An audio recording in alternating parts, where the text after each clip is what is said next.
Comment régénérer un intestin qui a été abîmé, qui est poreux? Bonjour à vous et bienvenue dans cette nouvelle vidéo. Je suis ravie de vous retrouver. Je m'appelle Coralie Béguin, je suis naturopathe spécialisée dans les troubles digestifs chroniques et je vous accompagne à travers des formations en ligne, des consultations dédiées pour vous aider à soulager vos troubles digestifs. Juste avant qu'on commence cette vidéo, n'oubliez pas de vous abonner à cette chaîne YouTube et de mettre un petit like, c'est très important pour le référencement, je compte sur vous. Alors aujourd'hui, je vous propose qu'on se retrouve pour parler et voir comment, est-ce que c'est possible de régénérer, de soulager un microbiote, une flore intestinale qui a été énormément impactée dans le passé ou par des habitudes alimentaires, est-ce que vous pouvez mettre en place? Alors, première chose à savoir, c'est qu'un microbiote, notre microbiote, évolue avec ce qu'on mange et avec ce qu'on fait dans notre vie. Donc, il n'est jamais figé. Première chose que je voulais vraiment vous mentionner, parce que très souvent, quand vous venez me voir en consultation, vous venez me voir dans les programmes en ligne, vous me dites « ça y est, j'ai tout foutu en l'air, je vais jamais m'en sortir, mes troubles digestifs sont à vie ». Ça fait maintenant plus de 7 ans que je vous accompagne dans les programmes en ligne, les consultations, sur YouTube, je vous vois et je vois ce qui marche et c'est jamais figé. Donc ça, c'est vraiment quelque chose que je tiens à vous dire. C'est pas parce que vous avez des troubles digestifs aujourd'hui que c'est quelque chose qui va être à vie. Deuxième chose également à savoir, c'est que très souvent, quand vous avez abîmé votre intestin, alors pas de façon consciente, encore une fois, je suis pas là pour vous jeter la pierre en vous disant bah vous avez fait sciemment, mais souvent on tombe un peu dans le cercle vicieux des problématiques de digestion quand il y a une alimentation qui n'est pas naturelle, pas digeste, pas assimilable. Et que quand on est jeune et qu'on a la vitalité suffisante, l'immunité suffisante, eh bien le corps sait gérer. Malheureusement, quand on avance dans le temps et qu'on vieillit, eh bien il suffit qu'il y ait un stress, un boulot qui ne plaise pas, un manque d'exercice physique ou un manque de sommeil. Et dans nos 5 piliers, il y a un des piliers ou plusieurs qui commencent à être un petit peu déséquilibrés. La vitalité et l'immunité ne sont plus assez suffisantes pour contrer ce qui se passe au niveau des piliers.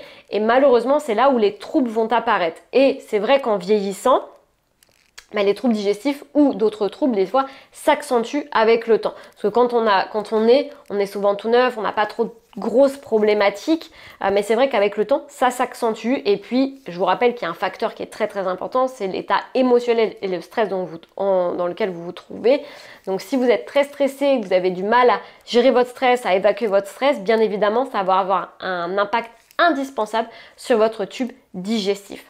Donc comme je vous le disais, très souvent on a pu sensibiliser notre microbiote par le biais d'antibiotiques prêts à répétition quand vous étiez jeune. On a pu aussi manquer d'un allaitement.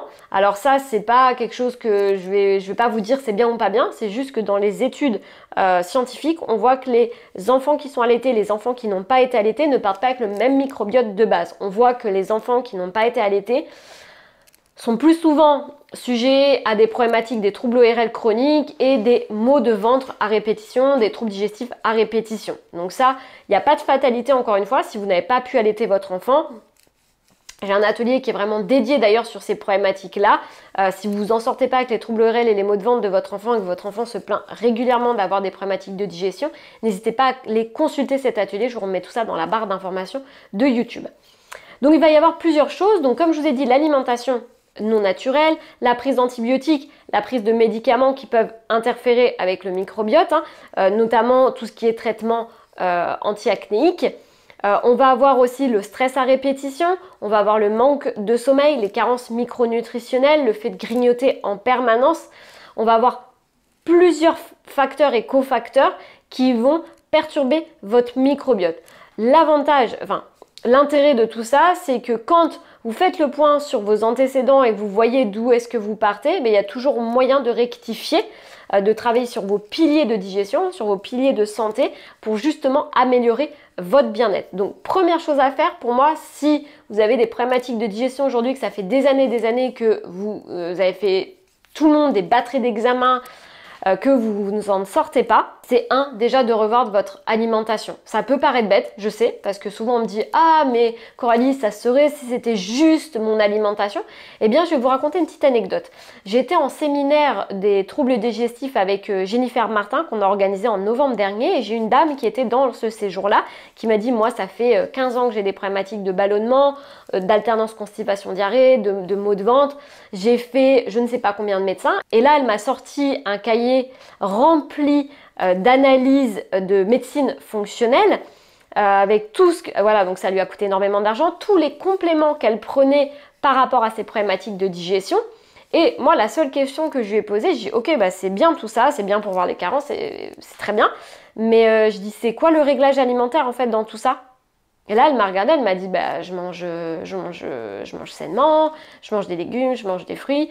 Donc souvent c'est la réponse qu'on m'apporte. Je mange des fruits, je mange des légumes. Et quand je l'ai eu, quand on s'est vu en point, en fait, je lui ai expliqué que son alimentation n'était pas du tout digeste et elle est un peu tombée des nues parce que ça faisait 4 ans qu'elle était suivie, que elle avait vu avec certains spécialistes et autres que son alimentation était saine, mais comme je vous le dis et j'insiste encore sur ça, l'alimentation saine ne veut pas dire digeste. Donc malheureusement, même si vous mangez plein de graines, plein d'oléagineux, plein de légumes, plein de protéines végétales, mais c'est pas dit que vous digérez derrière parce que dans une assiette, il faut avoir des bons nutriments pour digérer. Or, si vous mettez déjà beaucoup trop d'aliments et des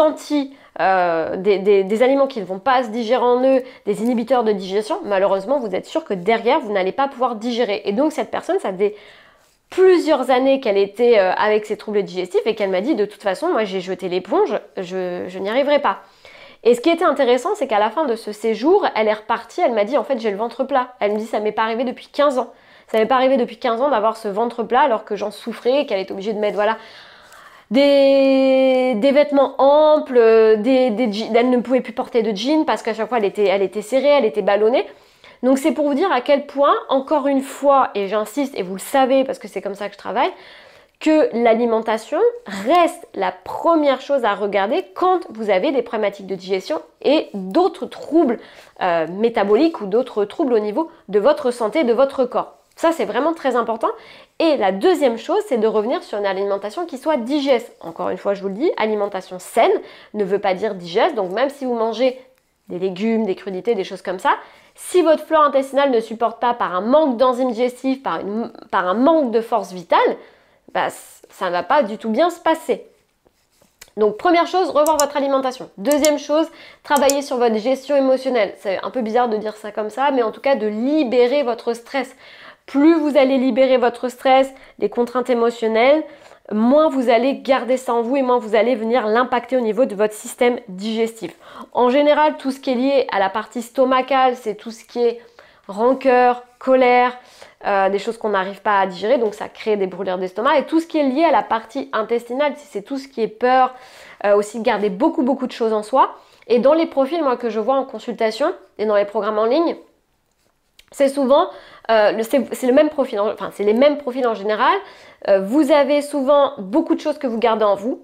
Ça fait office de cocotte minute, donc ça monte, et d'un coup ça part et ça pète entre guillemets, donc c'est souvent ça. Et vous n'arrivez pas à verbaliser, à exprimer ce que vous ressentez.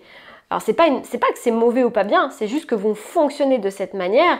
Et dans ces cas-là, ça veut dire qu'il va falloir vous faire aider par des techniques naturelles, par des thérapeutes pour aller libérer tout ce qui reste imprimé, puisque tout ce qui ne s'exprime pas, s'imprime au niveau du corps et donc il faut impérativement aller libérer, se faire accompagner de thérapeutes, psychologues, hypnothérapeutes, sophrologie, peu importe la méthode, du sport également, peu importe la méthode que vous prenez, il va falloir aller vidanger, aller exprimer ce type d'émotion. Troisième chose également, souvent c'est le manque de sommeil. On est dans une société très speed et quand vous ne dormez pas assez, ça a un impact considérable sur votre glycémie, sur votre faim, notamment sur les hormones de la faim et les sensations de faim. Et d'ailleurs, je suis sûre que si vous avez été étudiant et plus jeune et que quand vous ne dormiez pas, en général, qu'est-ce qu'on a envie de faire quand on est étudiant et qu'on n'a pas dormi parce qu'on a été faire la fête?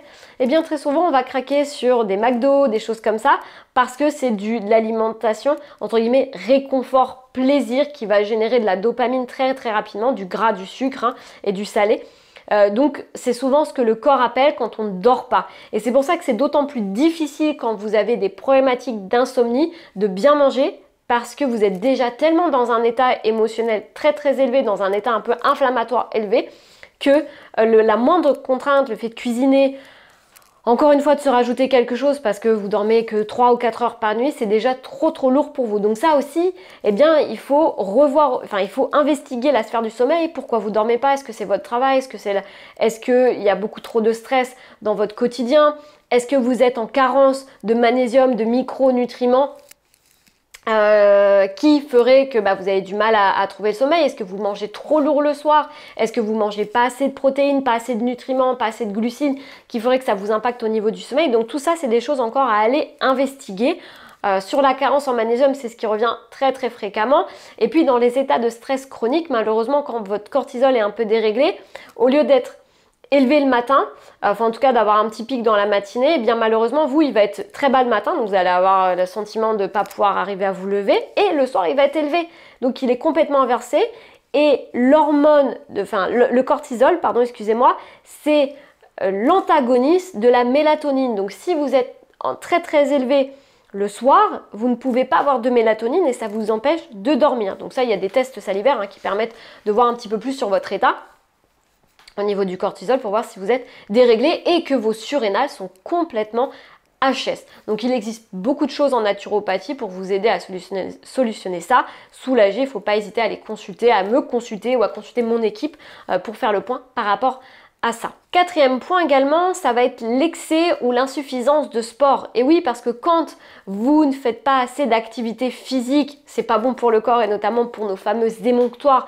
les portes de sortie des toxines, parce que vous n'allez pas expulser les toxines en faisant du sport. Je vous rappelle normalement qu'on devrait transpirer 3 fois par semaine de la bonne transpiration. Quand vous transpirez, vous évacuez les toxines, le foie travaille un peu plus, enfin un peu plus en tout cas, il va détoxifier un peu plus, les émonctoires vont travailler un peu plus, donc vous allez épurer toutes les toxines et notamment vous allez faire travailler ce qu'on appelle les polynucléaires qui sont les éboueurs du corps, donc vous allez mobiliser tout ça.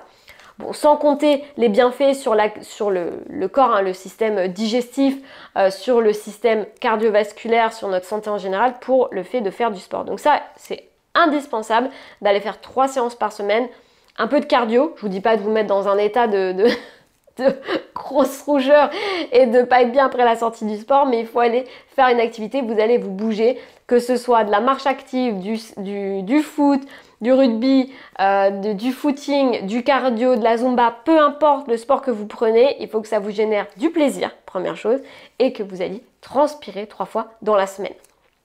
À l'inverse, si vous faites trop de sport, cela peut avoir, mais encore une fois, on est toujours dans l'excès, l'insuffisance qui dérègle le corps. Peut-être que vous avez pu expérimenter quand vous faisiez trop de sport, parce que moi j'ai accompagné des marathoniens dans l'équipe de France et on s'aperçoit, et on le voit dans la littérature scientifique, que les marathoniens sont très sujets aux troubles digestifs. Pourquoi? Parce que le sang, quand vous digérez, en tout cas quand on a une bonne digestion, on a besoin d'avoir un afflux de sang qui soit important au niveau de l'intestin, puisque je vous rappelle que les viscères, l'intestin, c'est un muscle. Et comme tous les muscles qui ont besoin de parfaitement fonctionner, ils ont besoin d'être parfaitement oxygénés. Or, si vous êtes tout le temps dans le fond, le marathon, les courses d'endurance ou encore le fait de faire beaucoup de marche à pied, eh bien malheureusement, ce sang ne sera pas disponible aux viscères et à votre intestin et il va être envoyé au niveau des jambes et des bras. Donc, chez des personnes qui ont déjà un terrain avec des problématiques de digestion, ça va aggraver encore plus ce problème. Donc, il faut aussi modérer vos efforts par rapport à votre terrain. C'est pas que c'est pas bien de faire du sport, c'est qu'il va falloir peut-être adapter la quantité et la qualité aussi des entraînements par rapport à vos problématiques de digestion. Je comprends très bien que le sport soit une drogue. Moi, je suis tombée là-dedans par le passé, dans l'excès de sport. Moi, ça m'a amené des problématiques au niveau de la fatigue chronique. Mais il y a toujours un équilibre à trouver au niveau du corps. Et parfois aussi le corps, je vous rappelle encore une fois qu'il a besoin de se reposer, d'avoir des phases de repos pour se régénérer. Et d'ailleurs, ce qui m'amène à mon point final, le repos est extrêmement, mais vraiment indispensable dans les problématiques de digestion, surtout pour régénérer un côlon, puisque quand vous êtes soumis à trop de stress, vous n'avez plus assez de temps, entre guillemets, votre vitalité est en baisse, votre immunité est en baisse. Et donc le repos fait partie de la stabilisation, en tout cas pour aller mieux. Donc ça c'est très important et malheureusement on est dans une société speed. Donc le repos, très souvent il n'est pas pris en compte. On va vous demander de vous reposer, mais Est-ce que vous le faites vraiment? Je serais curieuse de savoir dans les commentaires si vous reposez. Est-ce que vous faites la sieste? Est-ce que vous octroyez par exemple un petit temps de repos le week-end, 10-15 minutes après votre repas du midi ou du soir? Est-ce que vous arrivez à faire de la cohérence cardiaque? Et très souvent, quand je vous pose la question, la réponse c'est non, parce que vous n'avez pas le temps, parce qu'il faut penser à aller chercher les enfants à l'école, parce que le boulot, vous avez énormément de choses à faire. Et donc, on est dans des sociétés où vous avez pu remarquer qu'on est de plus en plus malade chroniquement. On vit longtemps, mais en moins bonne santé et on est malade de plus en plus tôt de façon chronique. Pourquoi? Parce qu'en fait, sur nos 5 piliers de santé de digestion, on n'est pas aligné. Il y a souvent un ou plusieurs piliers qui ne va pas, qui n'est pas équilibré et le corps va se manifester, va se rappeler à vous pour vous dire effectivement qu'il est temps de prendre soin de sa santé, de son microbiote et de son alimentation. Donc encore une fois, moi je vous invite vraiment à vous questionner sur ces 5 piliers de santé. Dites-moi en commentaire si dans cette vidéo, ça vous a fait penser à prendre peut-être à faire plus d'activité physique ou à prendre plus de temps pour vous, pour le repos ou à manger un peu plus sainement et de façon digeste. Ou est-ce que vous dormez mal? Est-ce que vous prenez pas soin assez de vos émotions? Dites-moi un petit peu en commentaire si cette vidéo vous a impacté sur un changement d'habitude. Je serais vraiment curieuse de savoir si vous allez passer à l'action et mettre en place des nouvelles choses pour prendre soin de votre santé. Souvent, vous savez, on cherche une cause très très compliquée dans nos problématiques de digestion, de santé, mais il y a pour 80-90% des cas, c'est des causes qui reviennent sur nos piliers de santé, comme je vous ai dit, l'alimentation digeste assimilable naturelle, l'exercice physique, la gestion émotionnelle, le fait d'arriver vraiment à dire nos émotions, le sommeil et l'activité. C'est vraiment, et puis la connexion bien sûr à soi, le fait d'être heureux dans notre vie, ça c'est très important, parce que très souvent on va chercher des causes externes, des choses qui sont beaucoup plus difficiles, parce qu'il est plus difficile de travailler sur soi, et ça je vous l'accorde, c'est difficile de changer une hygiène de vie, c'est difficile de modifier par exemple, de se remettre au sport, c'est difficile par exemple de se coucher plus tôt parce qu'on a envie de profiter de notre conjoint, de nos enfants, etc. Mais on a envie quand même d'avoir une soirée pour nous. Donc on a envie de se coucher tard pour pouvoir profiter. Mais finalement le matin on est fatigué donc on a moins d'heures de sommeil. Et donc c'est difficile parce que ça nécessite un passage à l'action. Et souvent c'est la maladie qui se rappelle à vous et qui vous fait l'élément déclencheur. Tant que la maladie n'est pas là, qu'il n'y a pas de symptômes, ça va. Et jusqu'au moment où il va y avoir un choc émotionnel, quelque chose qui va déclencher la maladie, qui va vous rappeler à l'ordre en vous disant là ça fait 10 ans que je déconne un peu avec ma santé, on va se prendre en main. Mais on est tous pareils, on a souvent besoin d'un élément déclencheur pour passer à l'action. En 7 ans d'expérience, j'ai vu une personne venir me voir en consultation pour de la prévention, un jeune qui avait 25 ans, d'ailleurs que je salue dans cette vidéo, peut-être qu'il se reconnaîtra, du Canada. C'est la seule personne que j'ai eue en consultation en prévention qui n'avait pas de problématiques et qui voulait vraiment prendre soin de sa santé pour éviter des problématiques. Donc très souvent on vient voir le naturopathe quand on a fait tout le monde et qu'on a eu un élément qui nous fait penser que là il est temps de prendre soin de soi.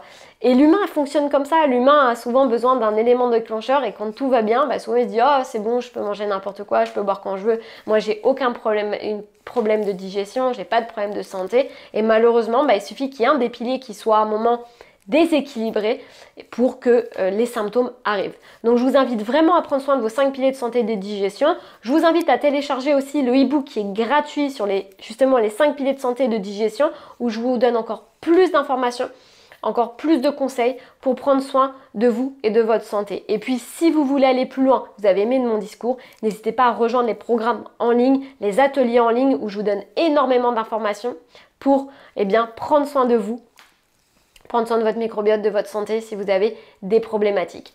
En tout cas, j'espère que cette vidéo vous a plu. N'hésitez pas à me dire en commentaire si vous allez passer à l'action, si vous avez si vous allez faire 1 ou 2 actions, je serais curieuse de savoir. Prenez bien soin de vous. N'oubliez pas de mettre un petit like sur cette vidéo et de me retrouver sur les différents réseaux sociaux YouTube, Instagram, Facebook et TikTok. Je vous embrasse et surtout prenez bien soin de vous. À très vite.